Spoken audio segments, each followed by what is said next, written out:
Chez Tout Faire, on aime beaucoup les artisans et on les connaît bien en plus, hein. Il y en a 50 000 qui viennent dans nos magasins tous les matins. Qu'est-ce qui manque aujourd'hui au marché pour que les artisans soient plus performants dans le domaine d'activité qu'ils ont? J'adore ta question parce qu'elle met en lumière qu'aujourd'hui, l'artisanat ne peut pas progresser parce qu'il ne voit pas ce qu'il a à apprendre. Et ce que l'artisanat a besoin d'apprendre aujourd'hui, c'est tout sauf son métier technique. Pour créer la balance, l'équilibre de la balance entre le savoir-faire technique et la gestion d'entreprise. Quand je dis gestion, je ne pense pas compta, hein, je pense Mais évidemment, oui. tout. Je pense juridique, social, fiscal, je pense rentabilité, commercialisation, trésorerie, je pense à tout ce qui n'est pas, je prends un outil et je vais travailler sur le chantier. Et c'est ça qui manque à l'artisanat du bâtiment. Il y a plein de startups, il y a plein de choses qui existent. Le problème, c'est que, alors là, on va attaquer les choses un peu Mais c'est ça avec la qui est bon. controverse, C'est ça qui est bon, on ouais, est clair, ouais. hein, moi je vais rentrer dans le sujet. Hein.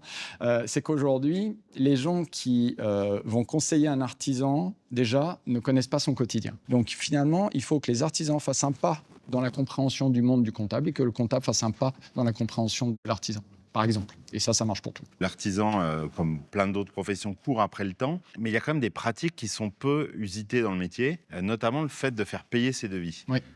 Et pour moi, j'y vois une solution très claire, hein. Ça permet de sélectionner ses clients, ça permet d'arrêter de passer son temps à faire des devis. Et on le voit toute la journée, le temps que les consommateurs ont à relancer faites-moi vos devis.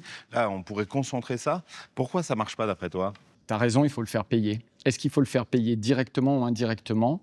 C'est le marché qui va nous donner ça. Aujourd'hui, le problème de l'artisanat, c'est que souvent, le temps passé à faire les devis n'est pas comptabilisé, ni vendu directement aux clients, pour certains, et tant mieux s'ils arrivent à le faire, mais ni indirectement à travers un taux horaire.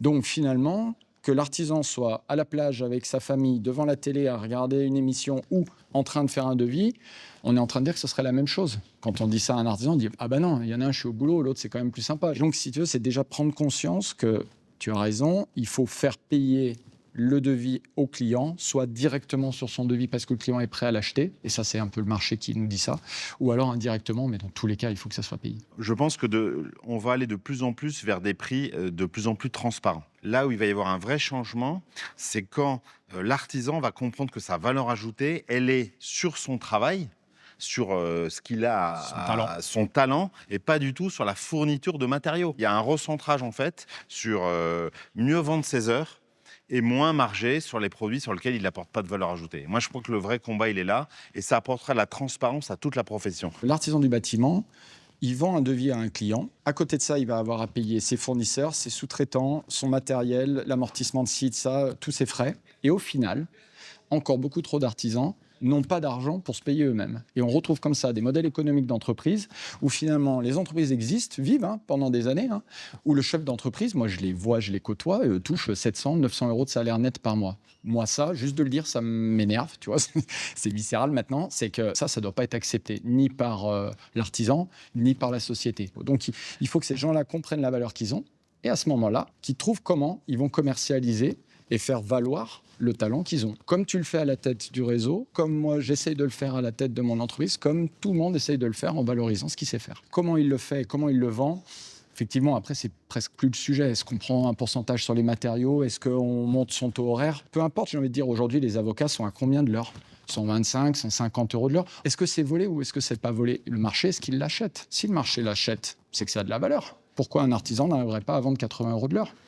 Quel conseil tu pourrais donner, toi, à des personnes qui hésitent, soit qui sont en début de parcours, à se dire est-ce que je suis fait pour l'artisanat, ou ceux qui sont sur une voie d'échec et se disent moi j'aimerais bien bosser manuellement. Quel conseil tu pourrais donner à des gens pour savoir s'ils ont le déclic pour devenir artisan ou pas? Il y a ces jeunes qui ont, ou ces moins jeunes, qui ont du talent dans leurs mains, à qui on doit beaucoup de respect, et j'entends que là-dessus, on a une valeur commune. Il y a beaucoup de départs en retraite. La génération avant la mienne a décrié finalement un peu le monde du bâtiment. Là, je ne vais pas me faire des copains en disant ça, mais voilà, c'était des métiers durs, machin, et en fait, on disait à ses fils ou ses filles, ne rentrez pas dans le bâtiment, quoi. C'était dur. Grâce aux fournisseurs de matériaux, aux professions, aux syndicats, aux plein de choses, le monde du bâtiment a beaucoup évolué. On a des moyens de levage, les sacs de ciment sont plus petits. Aujourd'hui, ça devient un métier qui est agréable à pratiquer, si tant est qu'on soit passionné par le sujet. Et ces gens-là, en fait, ce qu'il faut, c'est qu'ils définissent s'ils ont la fibre entrepreneuriale, s'ils ont envie de réussir par eux-mêmes quelque chose de plus grand qu'eux-mêmes, j'ai envie de dire. Et à ce moment-là, Ils foncent parce que le monde du bâtiment, il va y avoir une pénurie de main-d'œuvre. Ils vont avoir une valeur qui va être gigantesque. Dans les 5 prochaines années, je suis convaincu que ces gens-là vont avoir beaucoup de valeur. Même au-delà, je pense même sur les 30 prochaines années, parce qu'on le voit, c'est un métier qui est indélocalisable. C'est un métier dans lequel on devient très rapidement chef d'entreprise. Oui. C'est un métier où il y a énormément de transmission. On n'en parle pas, mais ce patrimoine immatériel qui fait que ça se transmet de génération en génération, de savoir-faire. C'est un métier qui ne connaît pas le chômage. Et puis, on le sait, hein, on a des enjeux de rénovation énergétique sur les 30, 40 prochaines années qui est gigantesque. Donc, tu as complètement raison. On pourrait dire engagez-vous, hein, dans Ouais, c'est dans ça. l'artisanat C'est du ça. bâtiment.